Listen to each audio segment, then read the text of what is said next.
Bonsoir, bonsoir, chers compatriotes. Ndeko na bino, Jimmy Bofosa, na ye lisusu pour na lisolo ya éveil patriotique. Déjà à la fin de l'année, oyo nazo souhaité bino ba joyeux Noël, ba bonne fête à la fin de l'année. Nazo souhaité bino ba année 2020 malamu soki to monanité, donc voilà. Na ye na édition na biso ya éveil patriotique. Lelo na un sujet à déclaration ya ancien premier ministre Nabiso, M. Adolphe Muzitu. Voilà. M. Adolphe Muzitu, la fois passée, a déclaré que qu'en RDC, il fait ça la guerre na et ça la guerre na Rwanda. Il y a aussi la guerre na Rwanda, et ça m'a bêté. Il y a aussi la guerre na Rwanda, et ça malamu. Mais l'ancien premier ministre n'a évité les politiciens n'a évité ceux qui bolingara peuple congolais ou bien bozana pour na osala makamna ndenge na bino. Idée ya kosala guerre na Rwanda eza mabete. Mais siko ozosala déclaration yango na période nini toza na situation nini na mboka na biso poto sa guerre na Rwanda. Batutu oyo bayebi benda sans ya makambo wana te babeti maboko. Mais biso bato toyebi situation makambo ya politique, je crois que ba déclaration na ba sortie wana que moi je qualifie à populisme, ba déclaration ebi que peuple congolais à majorité bazo comprendre bango makambo te na lobaka ka boye pona zo succès auprès ya opinion. Ça veut dire ba déclaration moko provocatrice pour attirer attention à Batou. Franchement, Batou bazo respecter pays na ba ko sa ba déclaration ne wana te. Mais c'est Muzitu, avec tous les respects au Nazaranango na yo aux anciens premiers ministres à Congo, que ça la déclaration que il faut tout ça la guerre na Rwanda ezali irresponsable na temps oyo.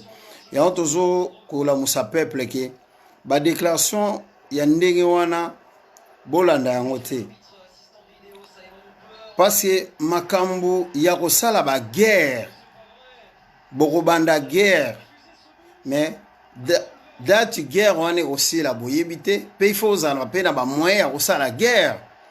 Parce que ngala ko rappeler seulement M. Muzitu que azalaki 4 ans premier ministre à Congo, Azaï, premier ministre à M. Kabila.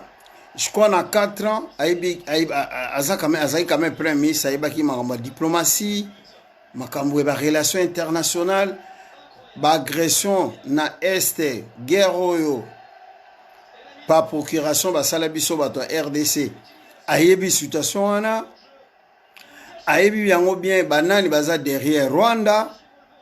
Ba multinational nyonso baza derrière Rwanda, entre autres ba pays autovandi, ba France, ba Belgique, ba Allemagne, Monisco wana, M. Muzitu ayebi banani baza na kati ya Monisco.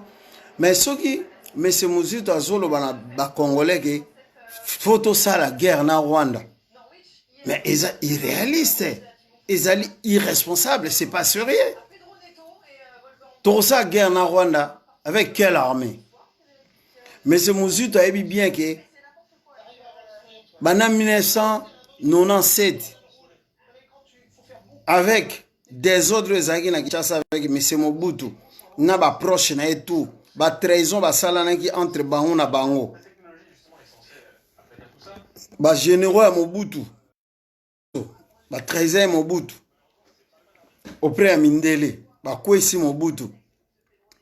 Armée na biso nyonso, batu bakima. Pays etikalaki vide. Le président Laurent Désiré Kabila azaki accompagné d'un groupe na AFDEL. Qui dit AFDEL? Il y avait des soldats rwandais, ougandais, burundais. Tous ces gens-là, accompagnaient le président président Laurent Désiré Kabila. Mais c'est mesure tu bien ou bien. État nini armée na biso ezali. Eza responsabilité. Un grand politicien comme ça, ou sa déclaration, il faut tout ça la guerre na Rwanda. Non, c'est pas réaliste. Na vie, bande konanga, na vie, ce que vous allez faible. Il faut qu'on dise. Il faut qu'on sache la lecture et histoire et mboka na yo. Monto azo sa la penda politique. O yazali responsable avant sa déclaration auprès de la population na ye, ba peuple na ye. Il faut amona aiba d'abord histoire ya mboka na ye, passé zali nini, présent zali nini, futur tozo kende wapi. Ngana place na rolo ba makamwana te. Mutu soko zali faible na vie, faut accepter. Faut bo accepter na ba Congolais, faut apprendre quoi accepter d'abord situation autozanango. Pour le moment, pour l'instant, biso to ko déclarer auto sa guerre na Rwanda te. Pour bato bazali conscient o ba yebi makamne zali ba yebi ba nani baza derrière Rwanda. Moi je crois que ngana au privilégié elan oyo et bandaki le 24 janvier 2019 oyo avec prise il y a fonction il y a président na biso Félix Tshisekedi a gagné l'élection a eu pouvoir. Moi je crois que on doit l'accompagner. Même le loso mingi bozo benge zoba boyena boye mais non il réagit en connaissance des causes. Président Félix Tshisekedi azali na lecture ya mboka. Ça veut dire yebi wapi to uti place ni tokomi na place ni tokene. Ngana oyo sabino le loba na Congo. Ezate nazo ndenge bato musu ba traiter ngai o ozaka derrière président Tshisekedi yo défendaka président Tshisekedi nazo expliquer bino que ngana za patriote total la makambu ndenge zali en face. Tout se valer la face. Il faut tout la vérité. Président Félix Tshisekedi ayebi place nini to uti, place nini to zalina, place nini to okende. Même lelo, c'est normal na Congo ndenga zubo konzi. Ata si 100% pouvoir, ata zui lelo 20% to azana ngopona nga na mona déjà c'est un acquis. Malembe na un an au Koksa, Azan déjà à 20% à pouvoir, c'est bon déjà. Parce que Mouto Azaki en place, Azalek dictateur, Asali Mboule Belé, Bino Boyebi. Ça veut dire que la situation to Yebi, après tout ça, la rassemblement, il y a kolobara n'importe quoi dans le peuple, ce n'est pas bien. Quelle armée au biso to lobalelo to bundana Rwanda? Non, promesate. Ce qui me se Kagame lobi lelo que armée na ezali 10 fois plus fort que biso. Mais oui, il a raison. Alors on peut dire raison. Ah, mais c'est Kagame. Vous avez raison. Mais c'est Kagame ebi passé à Rwanda. Aebi le présent Rwanda, mais aebi le futur ya Rwanda te. Aebi pe futur ndenge sala. Parce que le lobby sur la Congolais, tous en Congo est en position de faiblesse. Tous en armée, réorganiser l'armée. Il faut ban armée présent, il faut ça là, armée à Sika. Pour ceux qui sont présents à lobby le loto, armée à Congo est en makasi, to bundana barwana. Non, ça c'est mentir le peuple. Il faut dire la vérité au peuple. Depuis 1997, Mobutu ba kamara na ye ba traizaka ye ba mindele ba salie ba ezala za ba bengani armée na yenyo se kimaki Congo bomona kita muza zu pouvoir azu ba solo ba tika na Kinshasa tine ba na kitona boyebi suite komba lobela bino te boyebi yango oyo biso to koloba lelo mais c'est muzu to loba ke auto bundana Rwanda mais non tozana pona bundate nga je crois que élan oyo président Félix Azui depuis le 24 janvier 2019. Et là, on a il faut continuer en il y a politique, il y a bon voisinage. Il y a Rosolana, voisin, abiso, 9 pays nous sont entourés biso. Il y a Rosolana bango, il y a Roluka pena bango. Je crois que zali politique, oyo komima biso, to réorganiser pays na biso, to réorganiser armée na biso, to réorganiser administration na biso. Tous ont vraiment un État. Congo, ils ont un État. Et dans le futur, nous sommes un jour, ni toko sala. Mais pour l'instant, tous en la position moko toko engager guerre na qui que ce soit te. Congo wapi biso toko engager guerre. Moi je suis pas contre mais c'est Mozitu mais toza ngana za réaliste ngana za moto na mona couleur eza rouge.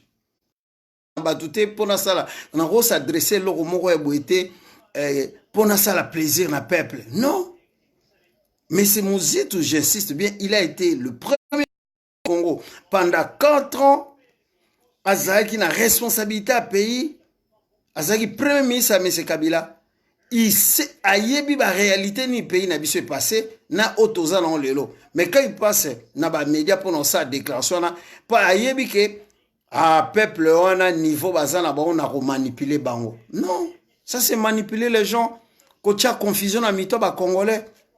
Quel Congo est sa guerre na pays toza na armée autoro déclarer ba guerre na batute. Toza la position lelo tozali depuis le 24 janvier présent na biso ya Sikazali aza da muke mage bozo finga mage bozo sala nini menga na yebike mutu alukaka pe abimane zoba mutu azoluka pe akoma kade mutu to ndo finga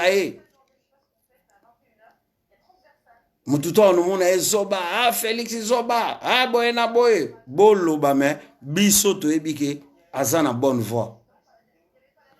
Politique de bon voisinage, tous ces agresseurs et ya Congo, bamiyi bitwana bazoya na Congo, na ba minduki babo mama congolais pour bazo ba richesse. Un jour ça prendra fin. Écoutez à l'éternité. Zomona, écoutez à l'éternité. Vote aujourd'hui, yako solo la na bango. Yako koza l'ensemble. Ezali politique moko a bien parce que mutuatso aza ennemi na oso koza musika, moye ba position c'est mieux de l'approcher, de discuter avec lui, de lui dire tranquillement que oh arrêtez makambo bozo sala. Peuple na biso pas mérité paix, na biso faut voir sola na biso to mona na quel niveau biso peut to aider bino. Eza mabete Rwanda pays voisin, les loso ba na souffrance, on peut toujours les aider, mais et le ronga na osenga na peuple bolanda ba déclaration.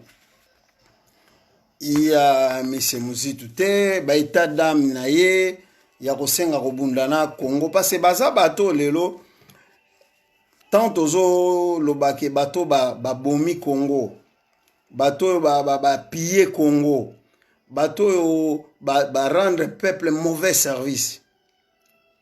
Ba vina biso ba Mozitu ba na kati.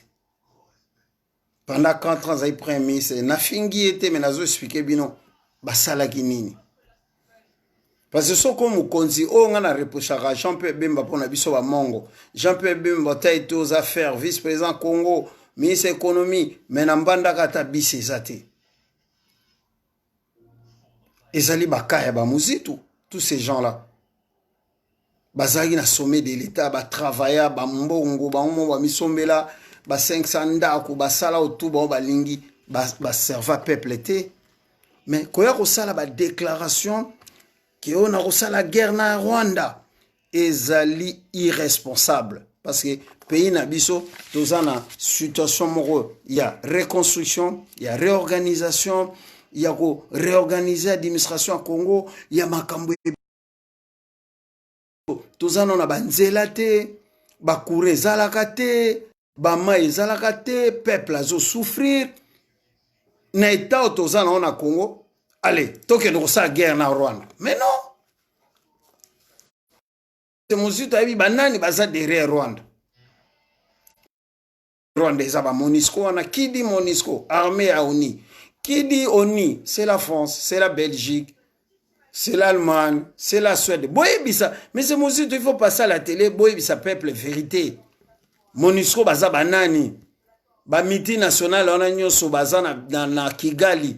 Oh bakoma ko exploiter Rwanda koma lelo pays était kaka ba diamant Rwanda koma pays était kaka coltran qui sont derrière tous ces pays ce pays là le Rwanda c'est la communauté internationale c'est des multinationales mais c'est Mozitu faut passer à la télé Avant, il y a une guerre, que le Congo s'engagé dans la guerre.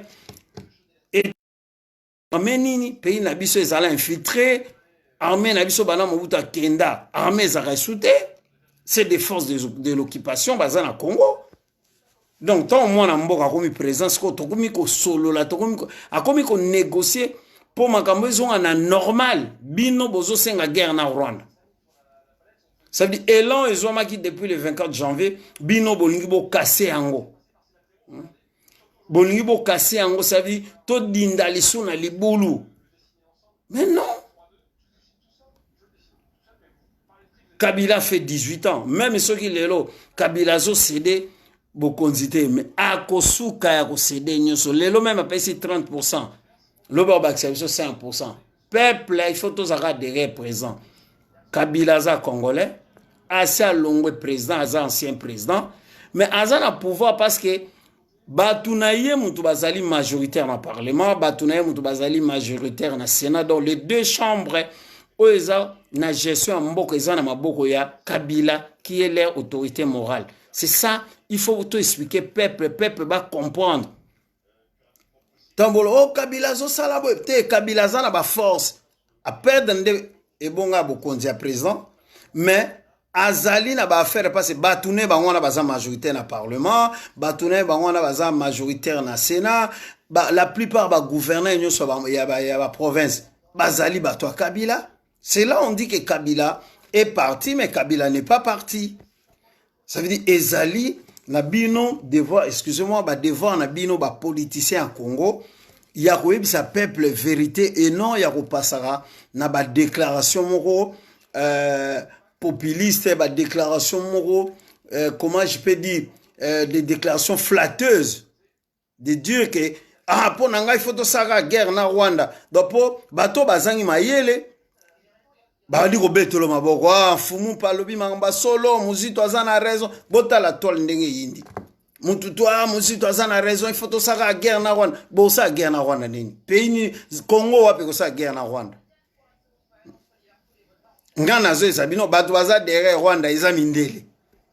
Bobosani tangu ba congolais. Bobosani tangu Savimbi azosa la guerre na Eduardo. Pourquoi Eduardo ando koka Savimbi te? Po ba mindele mutu ando soutenir Savimbi. Minduke zo yapi na Kinshasa. Soki minduka Savimbi na Zaire, ale Mobutu a cheminango ti na bazamba place à Savimbi. Yango Savimbi ando Konyoko la Edouard Dokuna, gouvernement impela, Bobo Sani. Savimbi ye moka kabazaka na bamindu ya somo zo bundisa Edouard. Non, c'est la communauté internationale. Mindele. Rwanda a utilisé mais c'est muzito yebi yango bien vraiment ceux qui vidéo ota bato barota là-bas ibisa yo ke ba déclare. Faire la guerre, c'est pas. Ils ont habité comme ça, guerre en Rwanda. Mais tout ça, guerre en déni. Tout ça, dans quelle armée? Ils ont été premier ministre 4 ans. Il faut dire la vérité au peuple. Arrêtez avec des déclarations comme ça, les politiciens congolais. Vous aidez pas le peuple. Moutou alingi mbokanae, Fayeba, passez à mbokanae, le présent mbokanae, pour nous envisager un avenir meilleur pour son peuple. Ça veut dire qu'il y a situation vis-à-vis de la Rwanda. Donc la meilleure solution, c'est la politique du présent. La politique de bon voisinage, il faut aller chez les voisins, Congo-Brazza, Angola, Rwanda, Burundi, Ouganda, la Zambie, la Tanzanie, tous ces pays, il faut que na bango. Que biso toza na besoin paix, botika biso tranquille, to organiser mboka na biso. Et bato na tambo ke na wana kimia, bako comprendre que il faut soni to meka otika makambo. Bomo da Burundi, akomo fundaka Rwanda. Te biso te manga bato wasa manga mnamboka na ezali Rwanda. Po nini politique ya bon voisinage. Toko kende mamote to lai to lamugi to banda ba guerre. Est-ce que tozana mbongo ya kosala guerre? Bon, est-ce que tozana ba richesse? Tozana ba diamant, tozana ba contrat. Mais tout ça en bon côté, il faut tout travailler, il faut remettre le pays au travail. Il faut expliquer bien le mécanisme dans le peuple congolais. Il faut expliquer bien le mécanisme dans les alaka. Engager la guerre n'engue on a été. Oh mozito asali bino peuple, ezaneti poison. Mais non, on dit pas ça au peuple. Otenga ponanga tolembi Rwanda mboka mukebwe photo saka Israël ezaka mboka mukete. Israël ezaka mboka muke hein. Boke kuna na ba voisin nyonso baza ba arabe. Est-ce ba arabe na basi bakoka Israël? Faut tout na o monsieur mozito. Israël eza pays mo muke. Botala ba pays ya bandibu ya ba arabe ndenge ba secret Israël. Est-ce basi ba gagner Israël na guerre? Non. Parce que boyebi ba nani baza sima Israël. Faut toujours penser à exemple là. Torola la kato la mukitete to sala guerre na Rwanda, c'est impossible. Pays na biso to engagé no guerre te parce que tozana on a guerre na nzala. Tozana on a guerre na bangungi, tozana on a guerre ba mai ezalaka te, tozana on a guerre ya ba kaniva Kinshasa tonda Kinshasa koma ko dinda. Guerre nanu tozana ngo ya kubongisa na mboka. Ya koluka ba entreprise ba investisseur ba déboucher les biso Kinshasa pona wa na Kinshasa ba journaliste musu ba komolo ba ote ba érosion comme na Kinshasa et comme photo luka ba chef coutumier mamba prière pour zéro ba bebisa mutu ma mutu koma ka ba document non Kinshasa ezali boucher Belge tango atonga ki mboka ana asala ki ba canalisation pour ba mai nyonso ba mbula ekende ko bois kama na ebale. Mais tout est bouché, ba terrasser tout et tondra mabele biso tonto zaiba na mikie na bandalungu wana na ipsa bino même ne numéro eleki to banda osakana na ba terrasser mais lelo kende na Kinshasa osakana bana ese bana basakana ba terrasser non biso banda beta ba bil na ba terrasser bo kotia bo kerobima kuna lelo tout eza bouché eza mama kindokite eza makambo ya batu ba travailler donc bana mboka donc pays na biso photos alana toko récupérer le pouvoir na maboko ya batwana à 100% ka boité. Faut peuple les aller veiller, to ban surveiller gestion mboka na biso comment ça marche, faut tellement lelo éveil patriotique et côté partout, batu ba komi koloba, c'est bien. Toujours c'est faut le peuple congolais, papa Taboula sa déclaration avant Koufa que moi na tout à Congo faut s'intéresser à la politique parce que moi na ba milieu muso ba Congolo tenga mamba politique et talanga te mais non politique et talo parce que bande kono ba kitasa ba souffrir yo muto tina ba mbongo donc il faut ba tout bas aller veiller ba pays ndenge ni ezali gérer makamune ne zo marché na pays parce que bozala na piéger na ba déclaration ba politiciens o bazo kosa batu o bazo talaka ba intérêt na bango ba luka ba dialogue parce que baluki dialogue ba moni dialogue aussi maté parce que président Zaï déjà élu face à 5 ans ba politicien Congo mingi bazo luka ba casser là on a 5 ans ba ça la dialogue ba yoka na po bango bazo ba poste c'est ça le problème donc ce qu'il faut ba évidemment que peuple bon to ebi niveau peuple surtout bois qui lo robo to ebi nene sala bango voilà bino mon ba sala guerre kan ne wana muto aleki on a force au sane guerre non tout ça, les gens ont force pour ça, une guerre. Avant ça, guerre, il faut se préparer. Il faut Congo tout se préparer, tout organiser. Non, mboka na biso, banzale longwana na mboka. Tout ça, d'un aki munene école comme fele. Il faut non tout soutenir, tout maintenir aki wana. Et ça déjà, ils ont bénéfique pour le peuple. Parce que pour les politiciens congolais, balingosala likambo, ils ont bénéfique pour le peuple. Classe au félé Namboka. Et ça déjà bien. En 2020, et l'on a primaire qui est dans la secondaire. Après, en 2021, qui est dans l'université. Bourse zonga. Transport et zon en Congo. Makambo belé évolué dans Mboka. Après, après 10 ans, tu as bien M. Mouzit. Bon, si tu as une position, bon, il y a eu sa guerre dans le pays. Tant pays comme en Mbongo, le budget évolué, et dans les France, en France, sa guerre na Rwanda. Après, parce que économiquement, c'est fort, baza na Mbongo na bango, baza na armée à bien, makamute à bien, par sa guerre. Pourquoi ben avoir grande puissance va payer tout vendre? Parce qu'ils ont tous les atouts, ils ont tout, baza na moyen. Oui. Ezaneti bana kini mwana poto na mwana kini so babin ba fait moi eza lobby mwana poto akotaka na ndako alati bilama mais mwana musuna kini mwana il faut que le gars fasse ça pas tout dans ça ba moyen té dans ça prêt au que fait d'idée mais moi on va na potoso o azabe na vraiment na potoso biseka ah moi na fête moi ça samedi ata vendredi biseka fête ya samedi ana bilamba ndako akelati mais moi na kini omona aza licha bien te aza na pantalon bien te il faut que mudungu il faut omona chaussure omona quartier etambola de abatu tout balata po biso to bana kini to yebi makambo wana chaussure moko etambola na quartier momona ekepe bandalungwa ezongi ngiringiri donc location mudungu abenga voilà donc bamakambo mosusu bapoliticien Congo franchement boyoka soni mpona kolobaka makambo wana tosala guerre oh tolali tolamuki tosala guerre na Brazzaville mais non nde toza boye malgré barichesse na biso mais Brazzaville eleki biso na bamoyen nde toloba donc il faut kozala conscient que toi ne eloko te il faut toluka bainvestisseur baya basunga to baloba bainvestisseur baya na Congo parce que bakongole otu bayiba bambongo bazoinvestir te napesi un exemple mese mozitu ndenge azana bambongo tu ya zwa na Congo boye sange eloko ni asala entreprise ni ya sa monta akuna chaîne à télé ana ya futane batuna ete bon na bale ba osala grève voilà soki ba mozitu bazaka 10 o bayiba da bambongo na Congo bazongisa mbongo wana basala ba ebeta régie des eaux somba bakisi pona retraiter mai babengisa ta entreprise moko bon non moninga na yiba to 500 millions bon azongi si l'état 100 millions bobenga entreprise moko déboucher ville akine ou bien la province d'origine nga kuna boke esala bango to école moko boye ya formation les politiciens congolais ne pensent même pas à ça bana Congo elo to sabino lelo makambo to sabino ezali biloko il faut elamu sabino bolongo na makambo ba tribalisme makambo zangati na wana okao nazokotela muzitu parce asa muta bandundu mais qu'est-ce qu'il a fait en bandundu rien du tout ezani ngabo ebisanga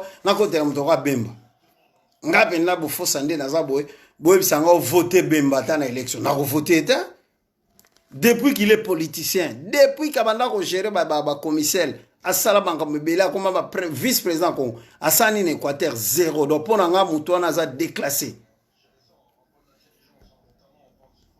donc ngaku nga makamba ba tribalisme ana osoki ba régionalisme ngaku mama ezaka na mutu na te pona yeba ngote bana mwana muke na botama na kola na bakin naza ba masa bikolo tout don na makamo mingi on aibe on a poto il faut soutenir nani on a pas ça mutu Équateur moi ça existe pas je soutiens le président Félix Tshisekedi avec son DIRCAP, son directeur de cabinet, par rapport à la vision politique, c'est des sociodémocrates, centre-gauche, bateau, bazo 5, ça va idée, batoutou, bazana esprit, il y a unité.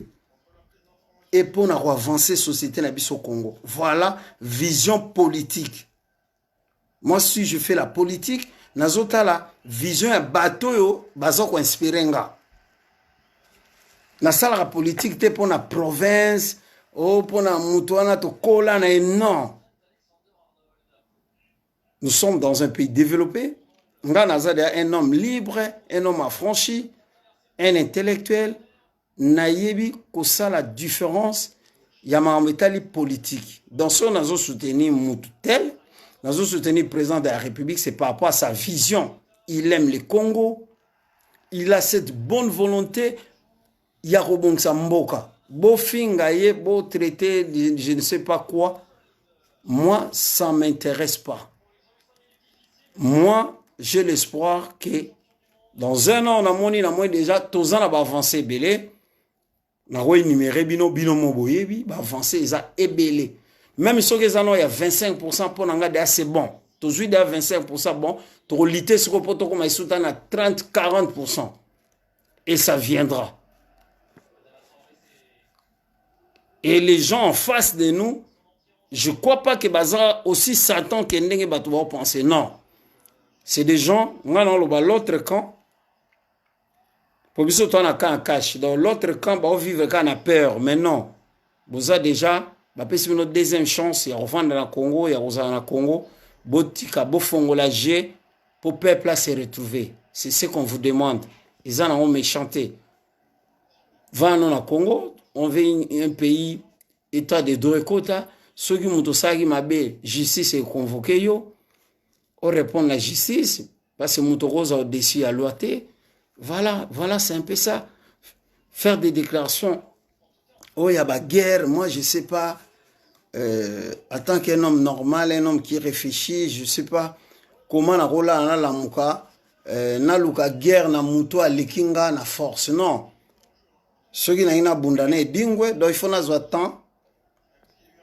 Il y a comment peut-être mettre chura bon, mettre chura nga na ina sala catch ezalande ni na initier ngai na kena koti na club moko na bandi ko s'entraîner ti na okoma niveau ya robundana dingwe bon soke dingwe ya bundaka catch normal te simba bakis soko lingi osa catch obundana olugi pe ya yo banganga tu vois ça prend du temps tout ça ola lo la mukito ke bundana dingwe à moins qu'on a fou bozo comprendre makamna olo voilà les années motos on a présent na biso ancien président on les appelle on l'appelle comment sénateur à vie le président honoraire M. Kabila aza soldat bande konanga aumeli ezana babitide musu ya sa mesene nango monisco démocratie ka nem de kangaye donc mabambele autika na ye mais to represser pété mais attends que moi na mboka to ndo expliquer ka non papa yoza isuna droit sa likambwete yoza isuna droit boete na malembe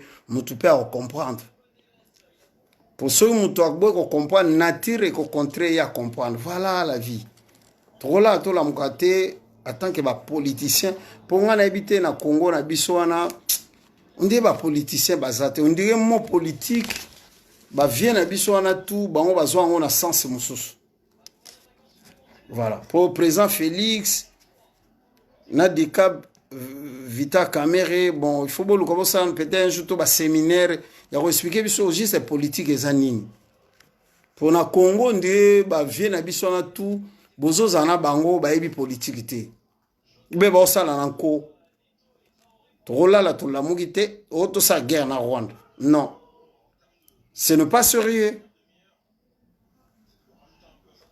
ba kurenzo ngano na kini batu bazwa misala to banda bande kona kini banda ko lia pe bien ndenge présence na projet na 2020 qui mamsusu ba soins médicaux na Congo comme on fait ça veut dire ça c'est des acquis que nous voulons tout le monde ango et salama ba classe que ndetina ba université et ba bourse zonga kala biso ton to bana mike to mona ba vieux ba tanga na ba campus ba futaka bango baza loger maintenant comment ina tana biso na ba 89 comment qui dure voilà Mobutu ndaka na pouvoir Félix Tshisekedi voilà ba confina ba Rwanda ba makambo to e banda kala Félix azaka présenté donc il faut toujours attendre ko expliquer bino armée na Congo ekufa pona Mobutu na bande konaye ba papa ngwando lelo ba mo luka pesa biso ba leçon bango bazaka na Kinshasa basala ba bêtise entre bango na bango ba se trahisa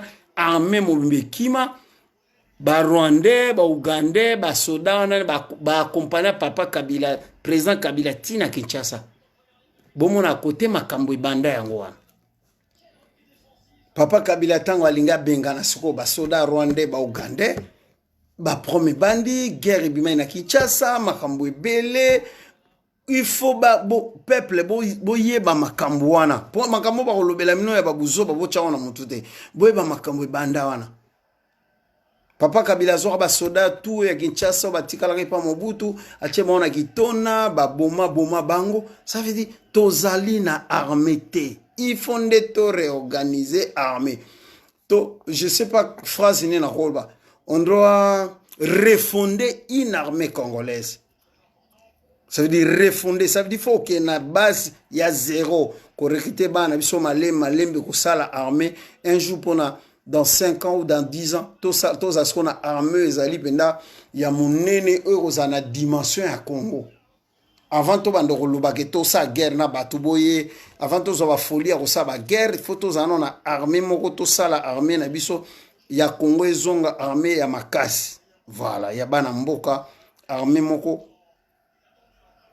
indépendante, armée moko responsable. C'est là où un jour tout ça guerre na batuboy. Mais pour l'instant, ces choses-là apparaissent vraiment irresponsables. Et Zali Malam de faire des déclarations politiciennes, il y a bouzo banengwana Boulay Bonamugo, il faut ça la guerre, il faut ça la buena buena. Non, non, non, non, non, non, non, non, non, non. Tous en attendant, yo, présent sur le cas remettre les choses en place. Voilà. Oezali éveil patriotique. Ndegonabino, Bofosa, je fais de mon mieux. Yako expliquer Makamundeni Ifezala Namboka Nabiso Congo. Je suis contre personne. Ah, je parle de vision politique. Bato bayi maramwana te. Ils appellent programme te, mais toujours ça là pour tout expliquer bato bon comprendre. Par rapport à mikolo na biso baza na politique, na bandeko na biso baza na politique à Congo, o baza miyibi, bazo penser ka na mbongo, bazo passer na bon intérêt à mboka te, balingi vision pe ya bien za pona mboka te, baza ko embrouiller peuple. Voilà, bana mboka, toko na fin de l'année, il y a 2019, biso musala toujours yango ya réveiller toujours peuple, ya expliquer à peuple. Makamundeni ifezala par rapport ba kulutu na biso nyonso wana ba mikolo wana nyonso o baza ko s'embrouiller ou bien baza ko s'embrouiller te mais baza ko se foutre na gueule ya peuple. Voilà, donc éveil patriotique numéro lelo linga to commenter kaka déclaration ya Fumumpa, l'ex-premier ministre. To sengi na apaisement, to sengi na retenu, atika ko embrouiller peuple. Congo na biso, tous en espoir, avec notre nouveau chef d'État, l'institution Fananamboka, Maramute Fananamboka, c'est un travail très dur. Et zo senga participation yabandeko nyonso, po tozo senga ba Congolais tozala kaka ba spectateur te. Mais il faut tous les acteurs, il y a changement, ils ont ça, madame Boka Nabiso. Il faut tout aider présent, batum souba idaka na ba prière, batum souba zo aider ndenge musala obiso tozo sala, ya ko éveiller peuple, ya ko expliquer ba réalité, makamni fezala, ba misusu pe bazu ba misala na kin, bazo travailler, voilà. Tout aider peuple, tous à tout 5 ça ba énergie, tous à l'ensemble, ba division te pour Mboka Nabiso et kende liboso. Après, un jour, ceux qui ont commis na ba budget makasi, to commis na ba moyen makasi, awanande to landasko déclaration ya Fumumpa, mais c'est Mouzitu l'homme à 500 maisons, to landa ba déclaration na ya ba guerre na ba Rwanda, ba guerre na ba pays tout mais pour le moment ils allaient irréalistes pays à sereté, ko ça la ba déclaration ne voilà. Voilà, ba bonne année. On s'est retrouvé dans le numéro Moussousouya éveil patriotique. Negonabino Jimbo Fossa. Ciao.